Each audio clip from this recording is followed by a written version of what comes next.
Hi guys, and today we are going to be looking at this Bachmann Ivatt 2MT, not to get mixed up with the new Hornby one, which will be interesting how similar they are. I've had this one a few years. I got it from Banbury toy shop, actually, if I'm honest with you, about 10 years ago. It's a lovely runner. I thought I'd re-review it again for my new audience, so they can see what it's all about if they haven't seen it before. So yeah, this is the Bachmann Ivatt 2MT.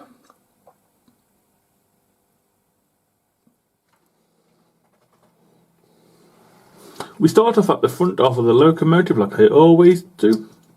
There is a few separately applied parts at the front. We have the sprung buffers, which are separately applied obviously because of the sprung.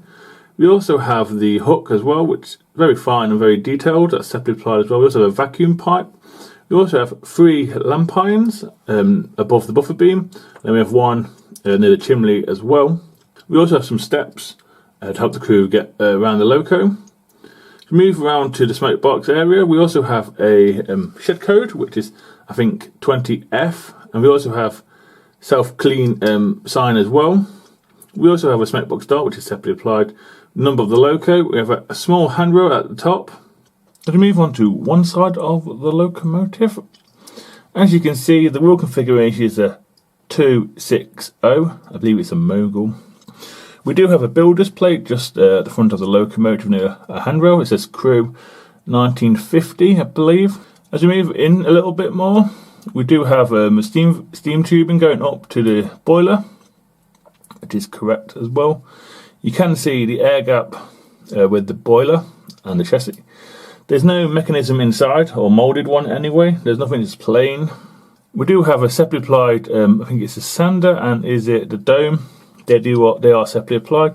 So are the whistles and safety valves. The linkage on the wheels is pretty fine, detailed to go with it, and there's some washout plugs as well as we head towards the cab. When you get to the cab, the glazing is flush, which you expect, and we have the number of the loco, which is 46440, and above that we have the number 2 for classification, and then we have a handrail at the end as well. As we move on to the other side of the locomotive, there's a few differences which I'll point out now. We do have the reverser rod, which is covered up with there. It's a nice touch by Bachmann. We also have the lining on the boiler, which I forgot to mention. It's in red, black and red. Also on the cylinders as well, the lining's there. So in the cab as well, I think it's white and red. As we move on to the inside of the cab, like I said, the loco does have glazing and it is flush.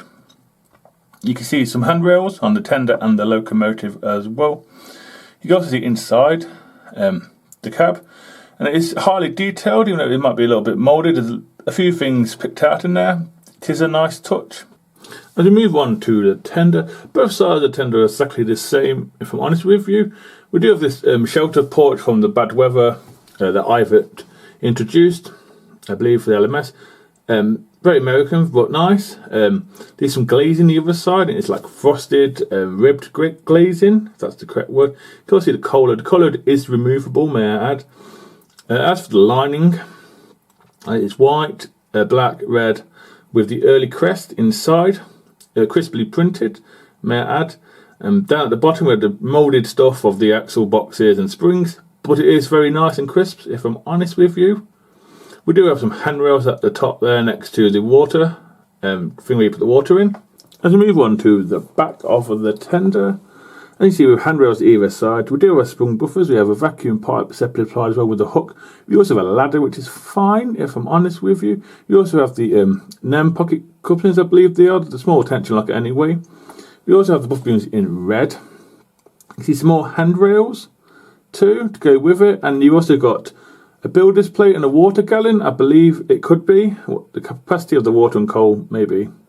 As we have a look down at the top of the loco, we'll start with the loco itself. As you can see, the chimney is hollow. You can look down it. You'll see a bit more of the lining better from up here too. Safety valves, whistles, got a moulded, I believe it's a moulded vent on top. Let's just check. Yep, moulded vent on top.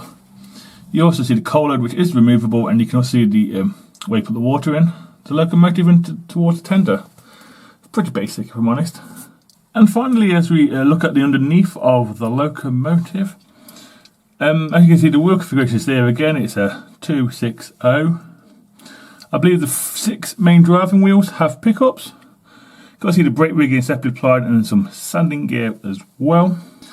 As we move across a little bit more, the plug connection is one of Bachmann's better ones, if I'm honest. Better than today's anyway. It's secure, no point in pulling the loco apart. And the wheels on the tender do move from side to side, and we do have a scoop as well, and some more brake rigging.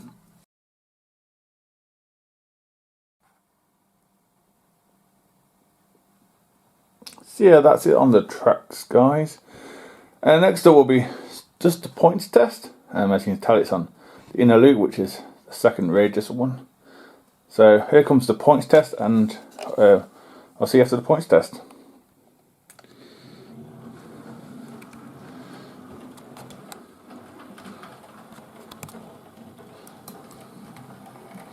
Not bad. For DC, what's that, 35?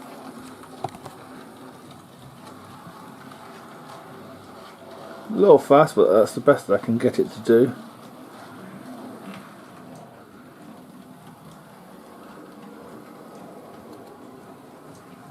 So yeah, we managed that pretty well. Slightly fast, but with the combi control, I'm struggling to get some good slow speed out of them, which is more my fault, I think. Next up will be a running session, and then I'll give you my opinion at the end. So here it goes.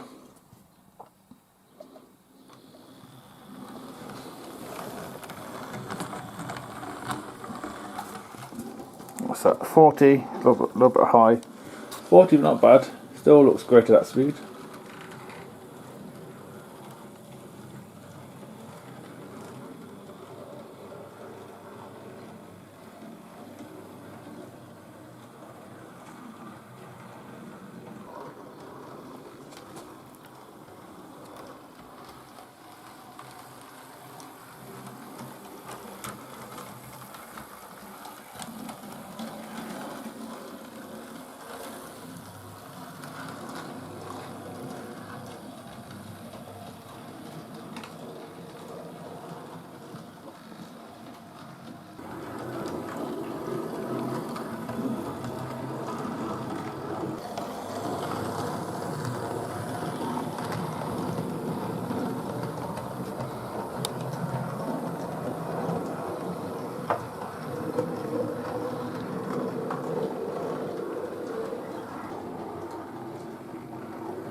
So yeah guys, that's the end of the running session. As you saw, I did it with a variety of stock. It's mixed traffic, so we had a random stock of freight and a random stock of coaches.